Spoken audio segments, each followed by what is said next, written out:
Hi, good afternoon, and welcome everyone to the webinar today, which is the launch of Spacewell Workplace AI Assistant. I'm going to give a couple of more seconds for people to join us as well, and then we will start. So let's wait for about 30 seconds more.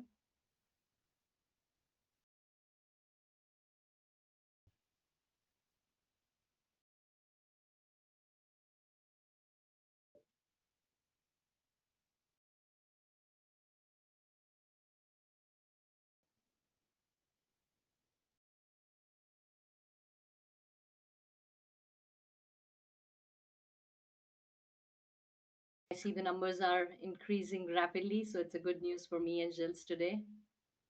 Mhm.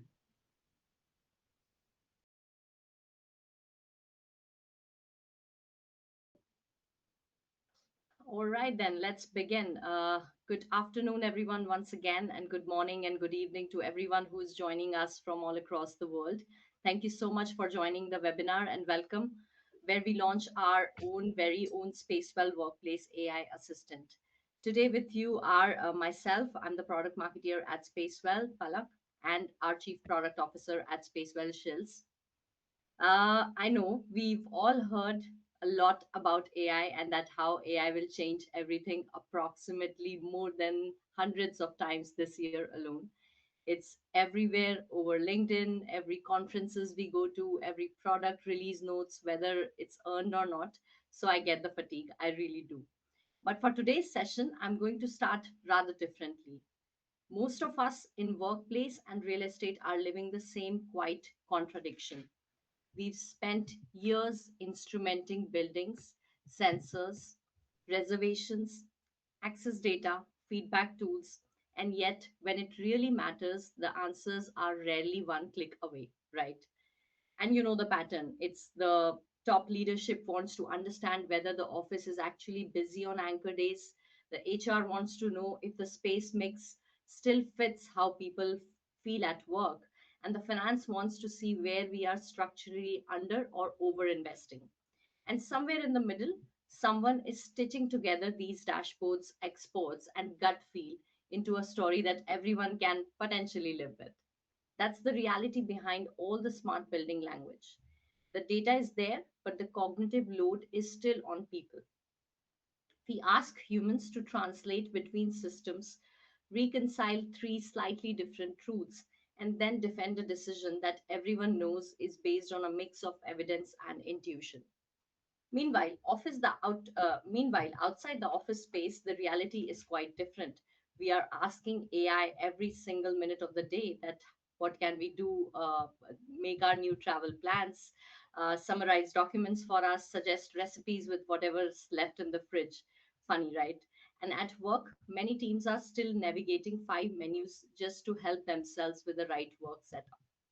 That gap is where AI becomes interesting in a practical way, not a sci fi control layer for buildings, but as a new kind of interface, a way of letting people speak naturally, while the system does the heavy lifting of finding, joining, interpreting the data underneath. Think about the last time you had to look for a right size of meeting room at a certain point, at a certain specified time. How was the experience for you? What's changed in the last 18 months isn't that the buildings got smarter, it's that the interface to all of that intelligence finally got human. We stop navigating menus and start having conversations. We stop building reports and start asking questions.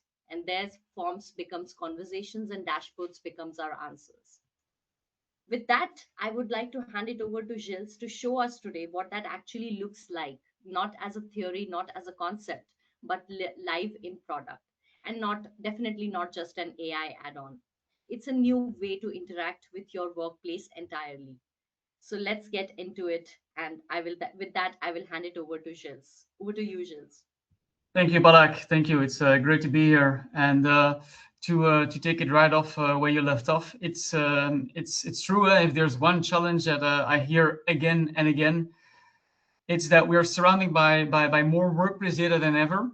Yet it often feels harder to get clear insights. I call that the workplace paradox. More data, less clarity. Most workplace managers or facility managers or real estate managers, they sit on a gold mine: reservations, sensors, Wi-Fi access, badge data, and turning all that into actionable intelligence is still the real hurdle. So first, I'm going to dig into that data, how we cultivate it, how we transform it, and how that already unlocks true potential. And as we unlock that data, we realize there's always this one missing piece: user engagement, adoption patterns. How people interact tell the other half of the story. And that's where our AI assistant comes in. It actually makes interacting with the workplace as natural as chatting with your phone, and it boosts adoption, further turning data into clear, actionable intelligence. So yeah, let's dive into that gold mine together. Because the problem isn't necessarily the lack of data, as I said. You already have it. Whether it's sensors that tell you when space is used, reservations tell you what people have booked, and dashboards tell you what already happened. So it's already there. The challenge is to connect it, to clean it, and act on it at the speed that decisions actually are needed, and at the speed that leadership is asking for those insights. And if you look at, for example, a recent benchmark we unleashed and we unveiled, the Spacewell Workplace Benchmark 2026, there's this one key number that comes out, and that is the same whether you ask us or any other workplace intelligence or occupancy intelligence platform. It's that 30-ish% of median office occupancy. So we've measured this across 55 companies, more than 200 buildings, over almost 100,000 sensors across 20 countries, mostly in Europe. And what it says is that your building is not at peak capacity. If your building runs between 30 and 45% of occupancy, you're not failing. You're welcome to the normal side. You are part of everyone else. So the truth is that um, the average occupancy is not the right measurement. Offices are not underused; they're actually misaligned.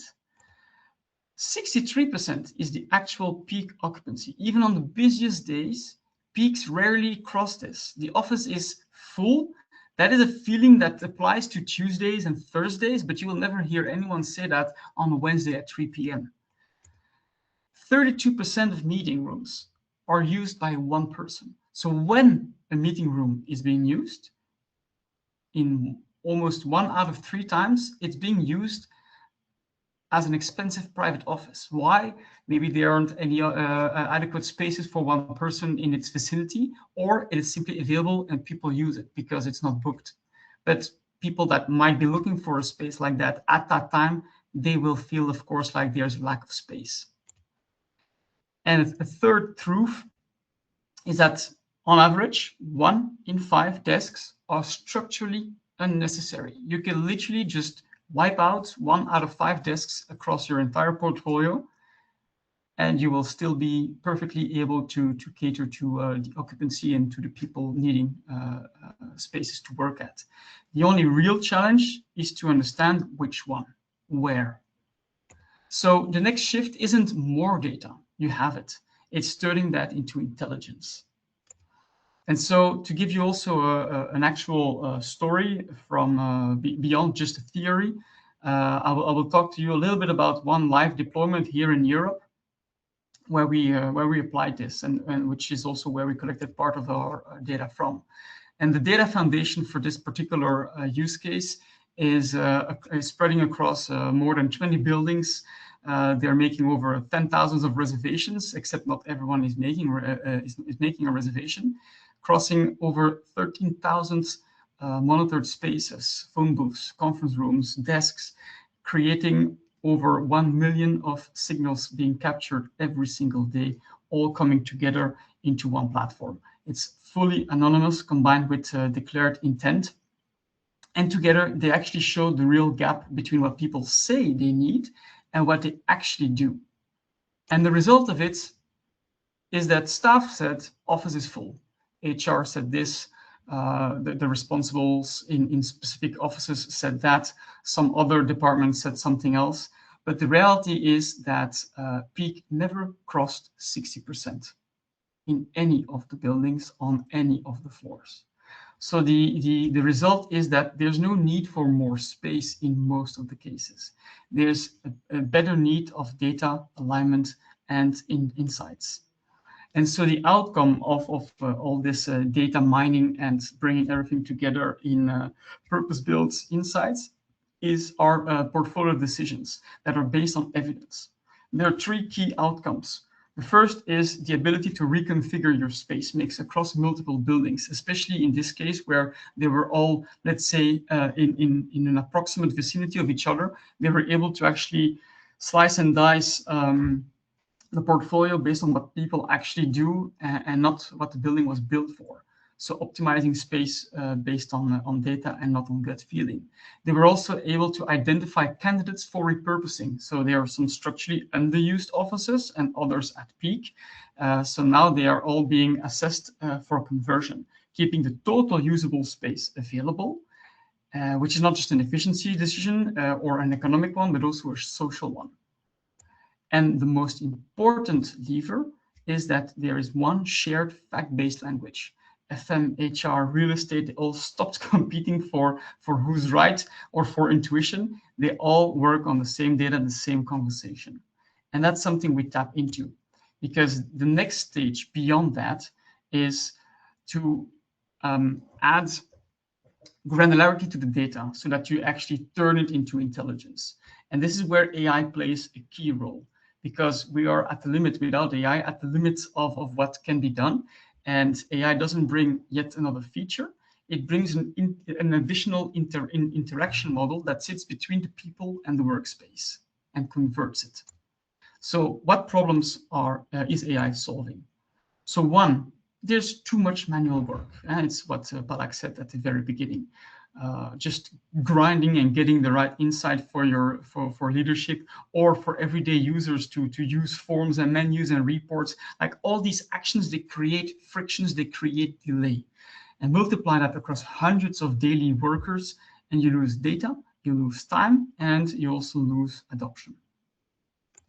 What else can AI solve?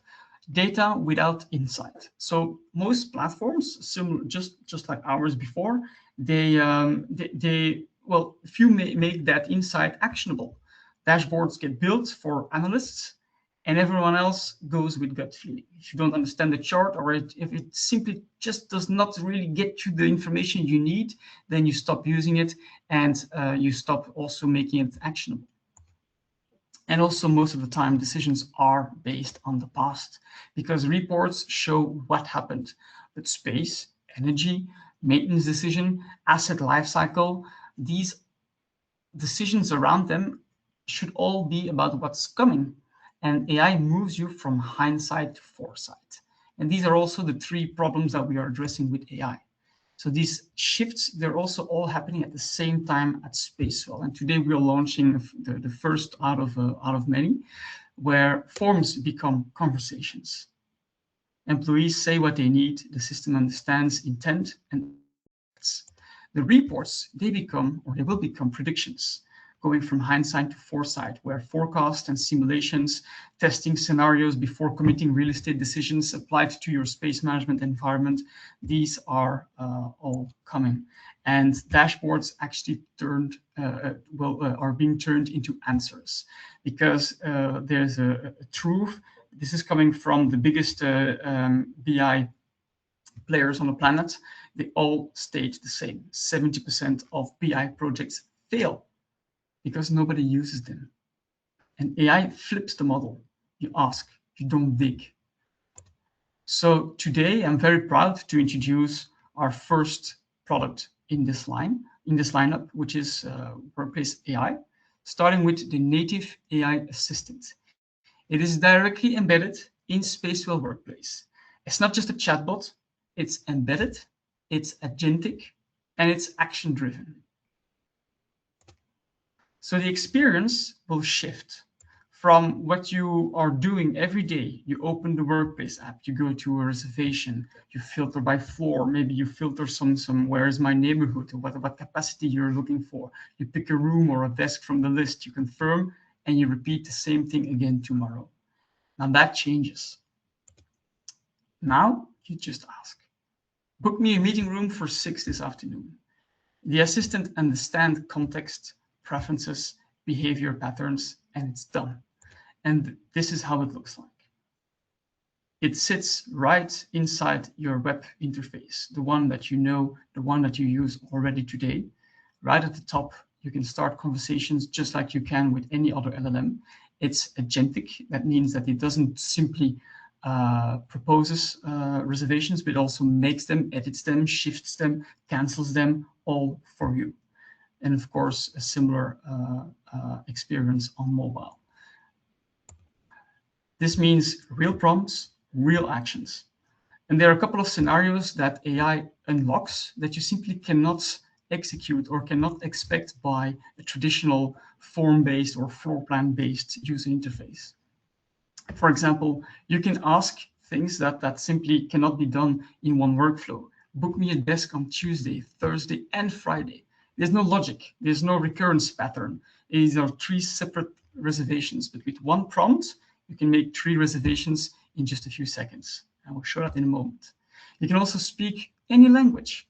Yeah, the platform already supports many languages, but by using our AI backend, you can multiply that with 3-fold and speak anything in any language you want and also get that experience back.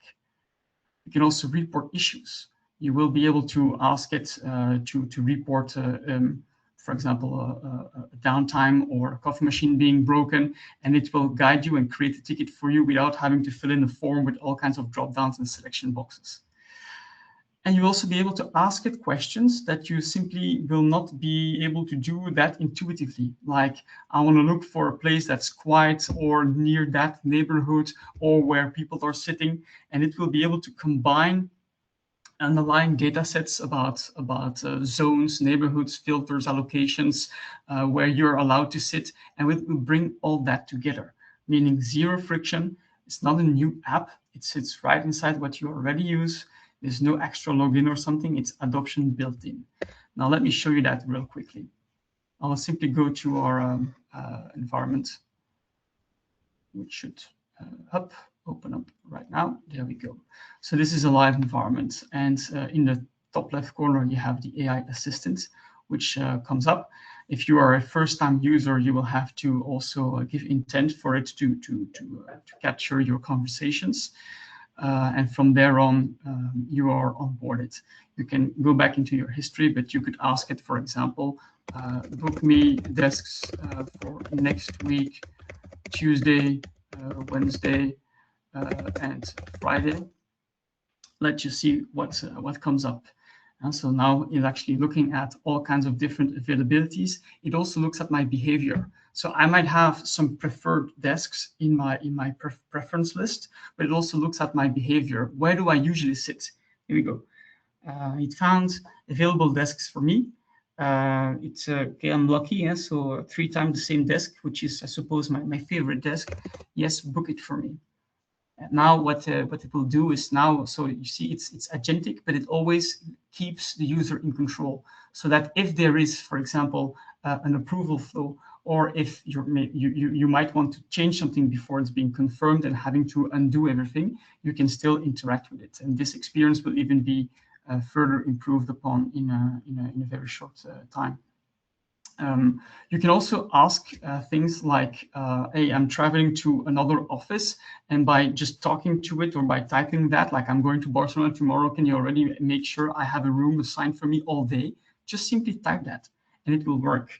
So perfect, I've successfully booked that. All right, so next week on, let's see, another day, on Thursday, I will be in Spacewell Barcelona. Book me a room for the morning.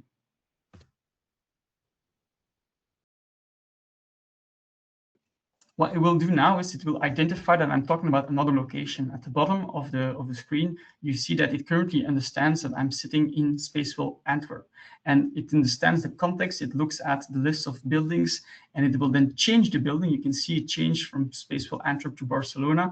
It found a meeting room, and it seems to be available even for the whole day, which is fantastic. Yes, let's go. and now it will book that room for me.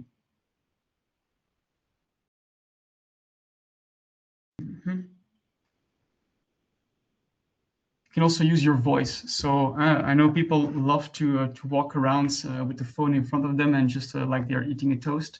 I do the same. I'm guilty. Yeah, it works also with the voice mode. So now it booked all this for me. We can have a look at my reservations for let's see the calendar. Let's see here. It's still loading. Anyway. Yeah, I have 4 reservations done in what is it? I think just under 2 minutes or 3 minutes. I was able to actually plan my whole week next week. So this is actually precisely the purpose of doing it with an AI assistant. You can really save on production, on productivity, on friction, and also on time saving.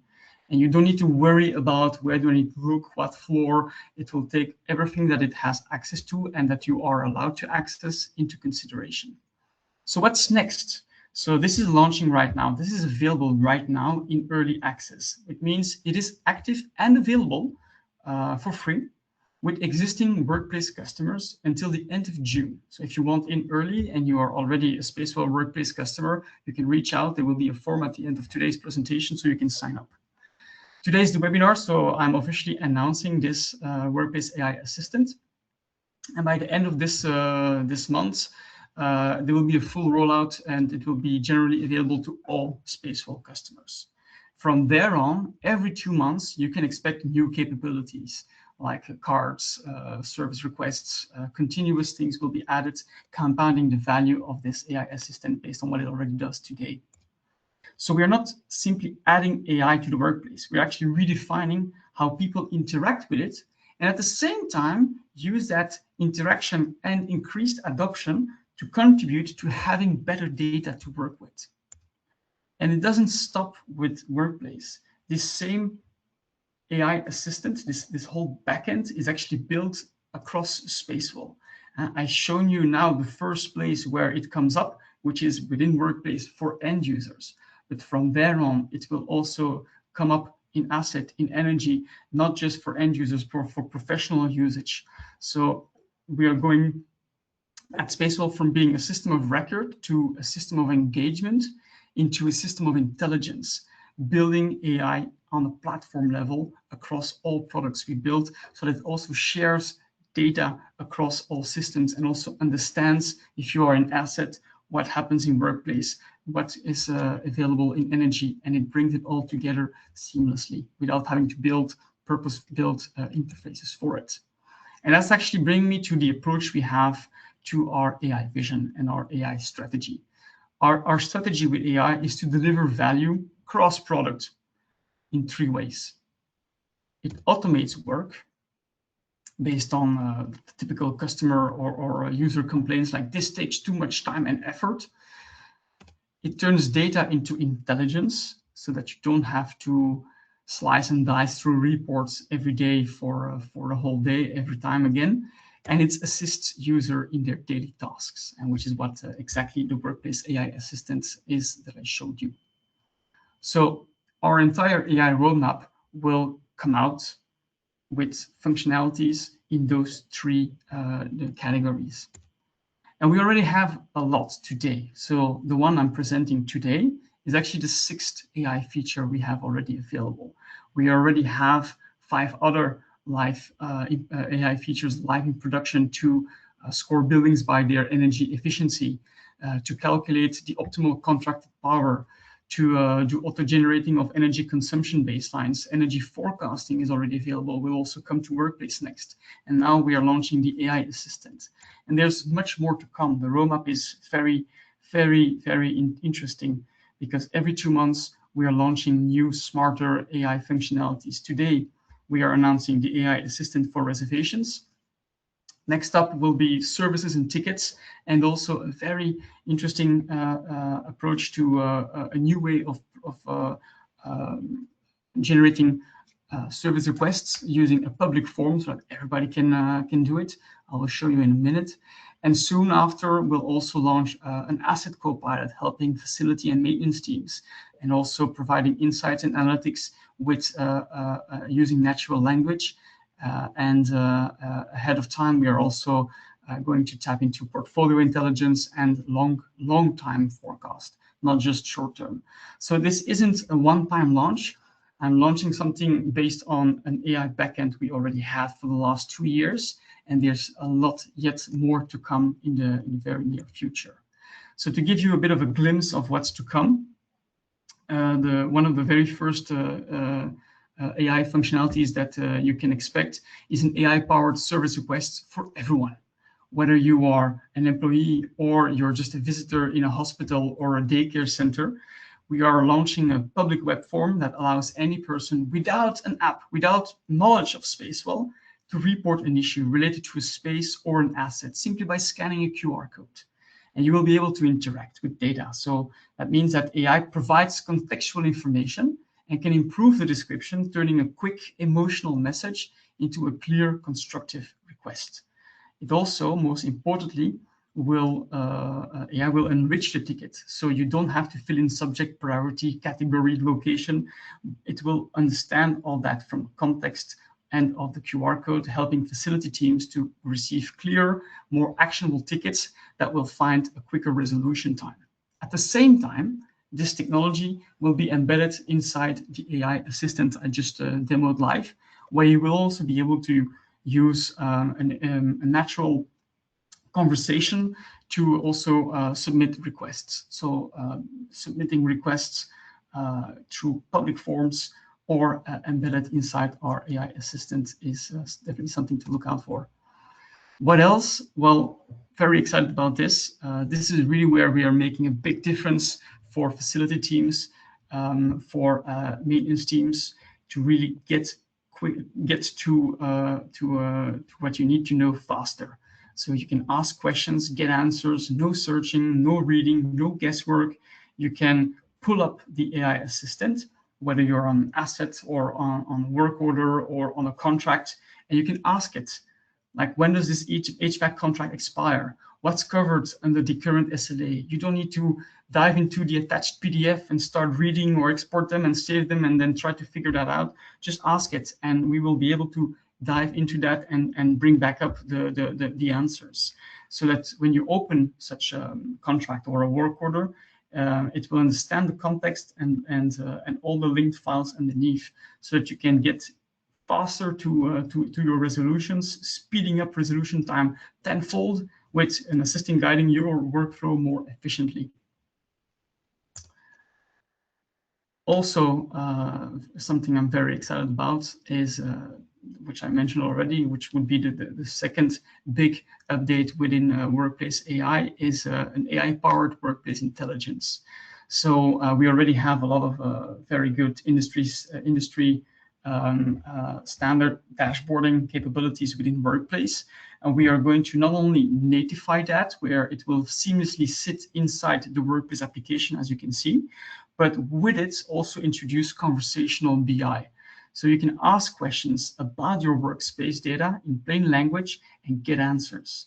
You will be able to interact with the data, which is of course only sealed and guardrailed by what you are allowed to ask it, or within your perimeter of what you can look at, which will also close the gap between data analysts and everyday users, because anyone can ask why occupancy dropped last Tuesday, if you are allowed to, of course, by your rights. And it will help, of course, to get to decisions faster.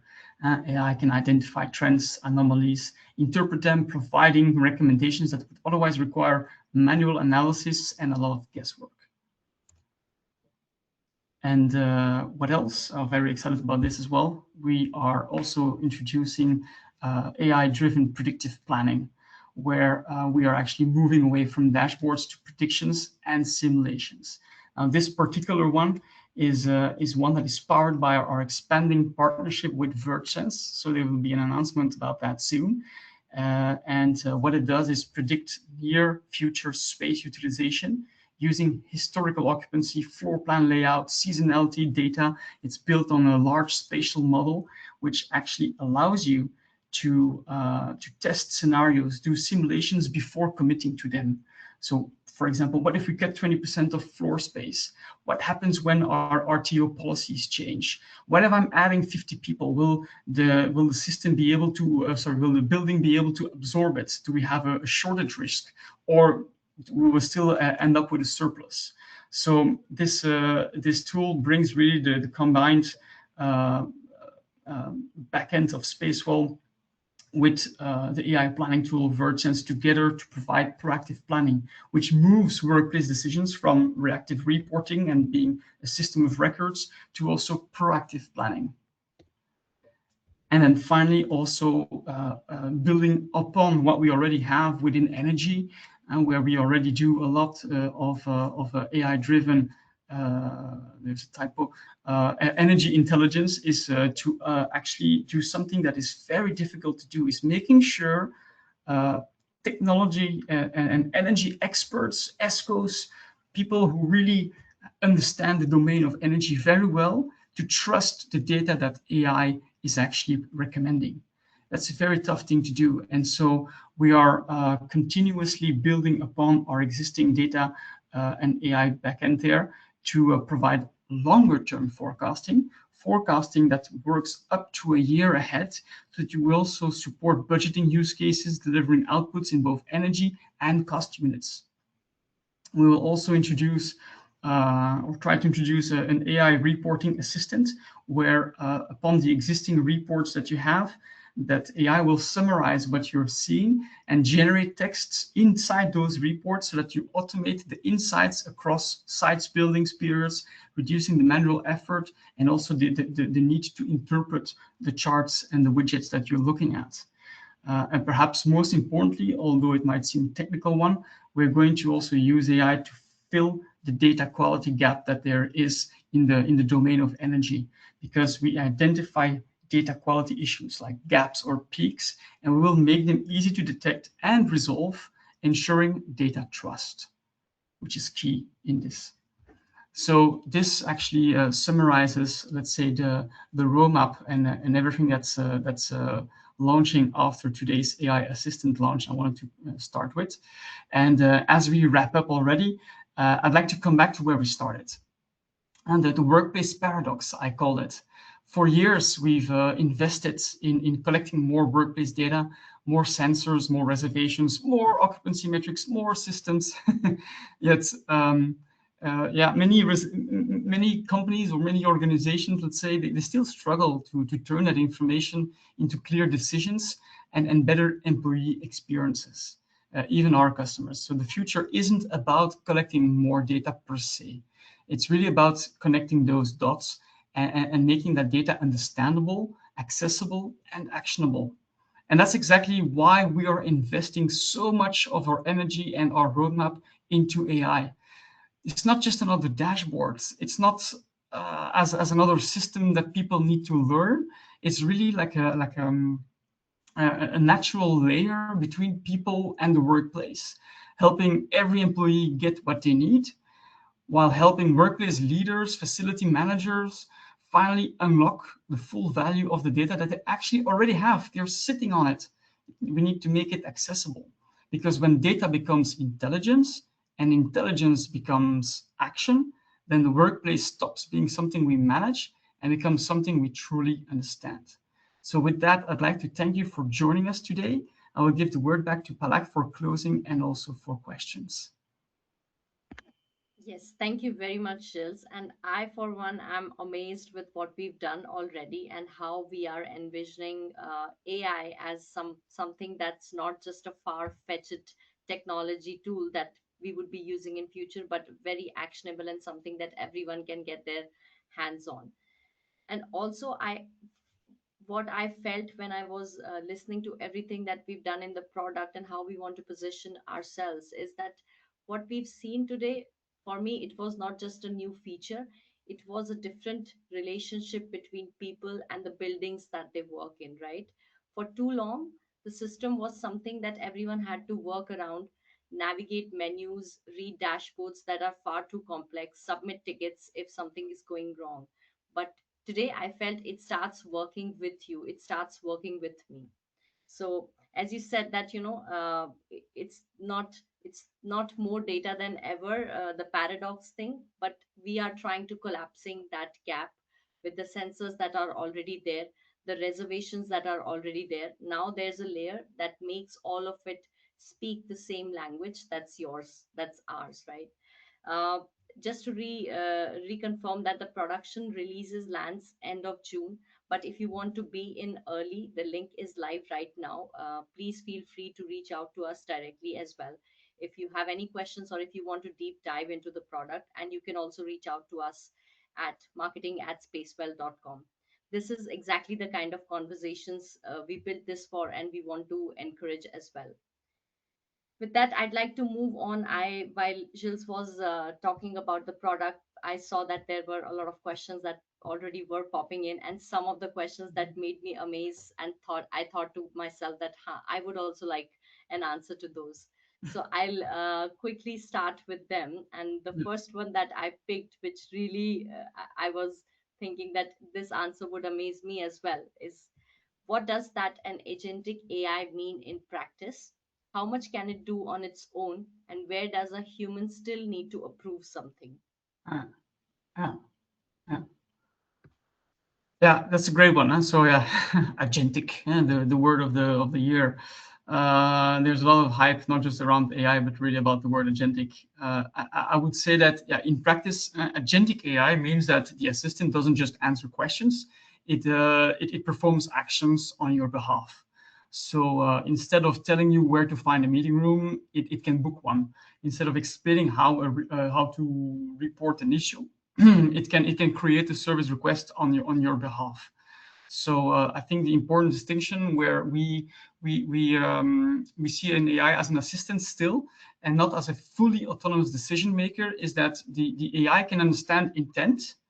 It can gather information, it can suggest actions, and prepare transactions, but I think the user should always remain in control. And that's also the case at Spacewell. So the user can still review and confirm before anything is executed. Think of it as having a highly capable digital PA or something that does all the administrative work, but the human remains responsible for the final push on the button. I hope that answers the Yeah, question. that makes sense. And I'm wondering that there are so many possibilities for how far agentic AI can go. And this is something that really resonates with the real time action that one can take within the workplace. So it's really interesting for me. In the interest of time, I'll quickly move on to the next question, which is that, where does our it comes from Pierre. I hope I'm pronouncing the name correctly, and it asks, where does our data actually go? Who has access to it, and how does this work under GDPR, especially with employee presence and movement data being processed by an LLM? Hmm. Very good, very good. Yeah, yeah. So first of all, I would state that security, privacy, GDPR, so everything that is very key in Europe, the European AI Act. I mean, these are all design principles from day one. I think I just posted something about this also last week. So first of all, I think I would say the AI only has access to the information that the user is already authorized to access within Spacewell. So it doesn't magically bypass permissions or expose data that someone shouldn't see. I mentioned that earlier also when I was presenting the BI part with the dashboarding. So it always is within the realm of what a user is allowed to see.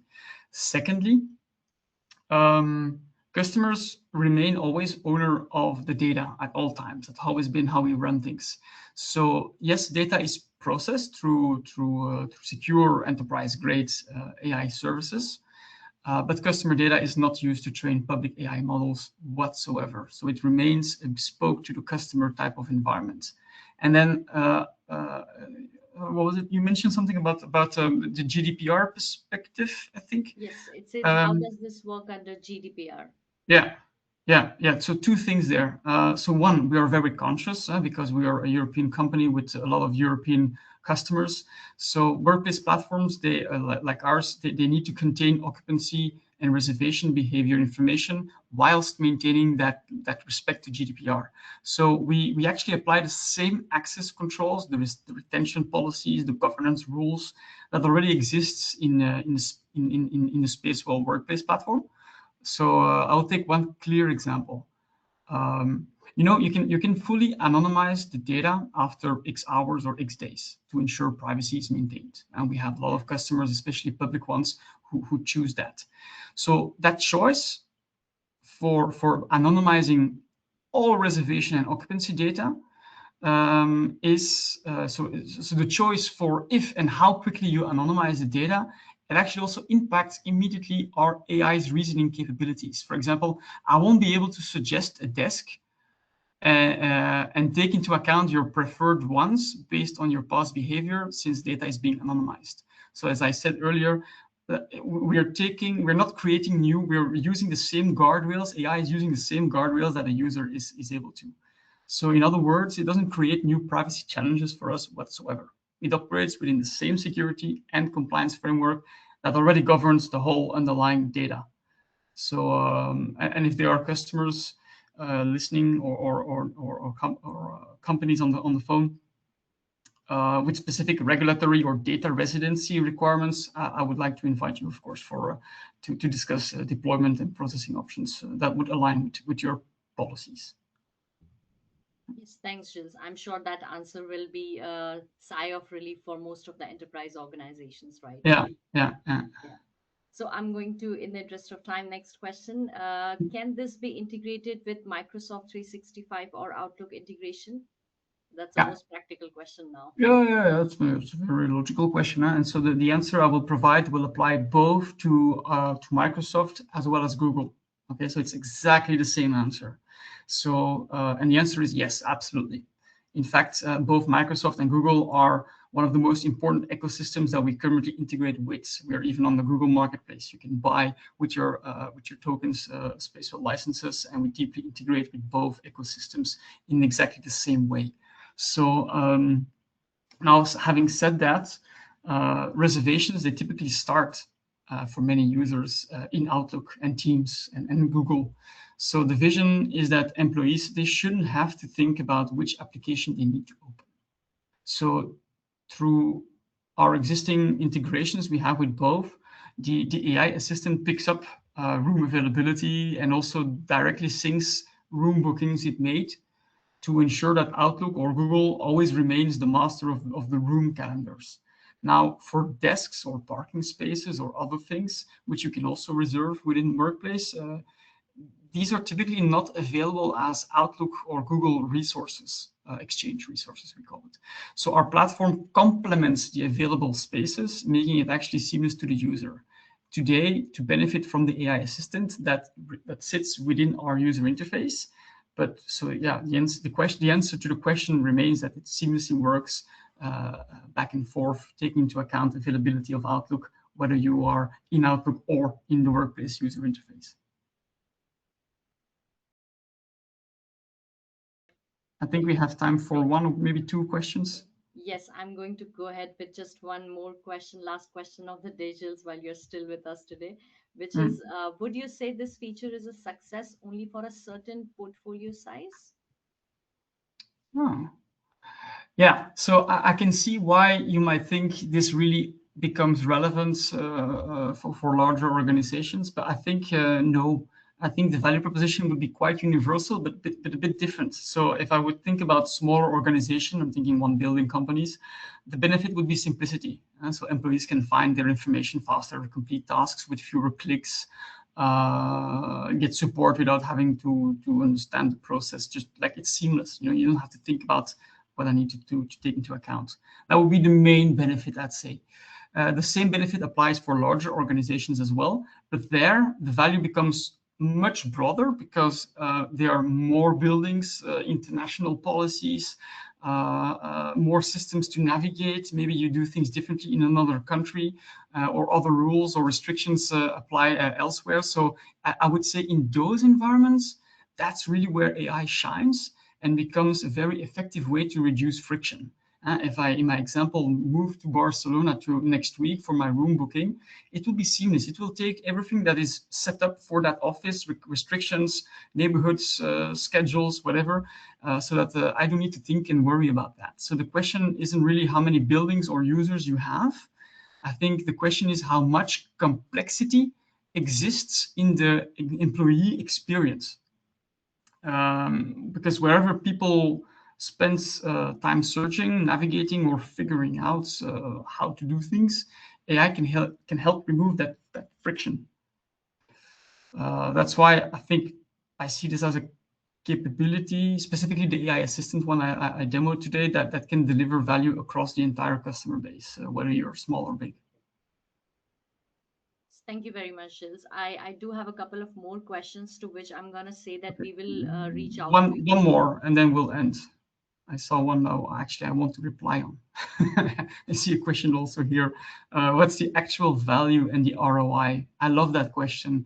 It's Okay. always like, yeah, why should I pay for this? What do I get in return? Especially if it's a user experience feature, which is not always very transparent in how it actually impacts economy. So I would like to take that question and then we can wrap up. So the actual value and then the return on investment um, for a feature like this is, I think, the way we measure success. It's not how often people use AI. I would not say like adoption rate is how you measure it. I would say it's whether employees can complete their workplace tasks faster and with less effort. If booking a desk, finding a space, reporting an issue, or requesting a service, if it becomes dramatically easier and more people do it at the same time, and saving minutes of wasted time every single day times thousands of employees, for example, whilst creating or increasing, I would say, the overall employee adoption and contributing to a bigger data set that is being rolled up top line, then I would say AI is doing its job. So yeah, it's a very important. There's a very important productivity and signal that you can gain from it.